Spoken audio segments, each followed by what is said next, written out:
గతంలో మన ప్రభుత్వం ఇన్సూరెన్స్ కూడా ప్రభుత్వం.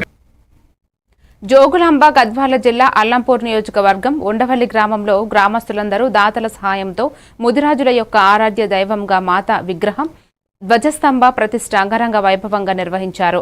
2 రోజుల కార్యక్రమంలో భాగంగా పురోహితుల చేత హోమాలు, పూర్ణాహుతి, ధ్వజస్తంభం యొక్క ప్రతిష్ఠాత్మ నియమాలు, గుడిపై కలశ ప్రతిష్ఠ చేసి గోమాతను అమ్మవారి దర్శనం చేయించి పూర్ణాహుతితో ముగించడం జరిగింది.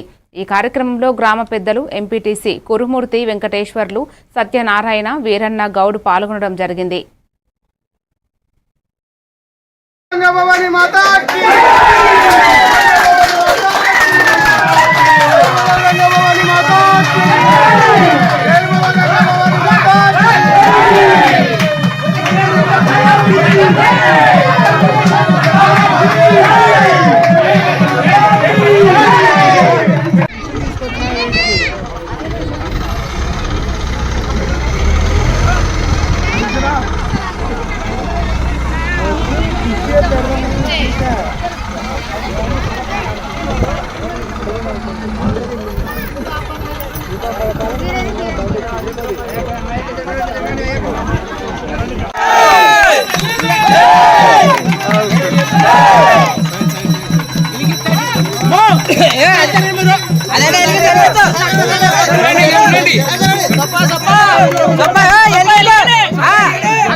అక్కడ చూడకూడదు అంట మీరు.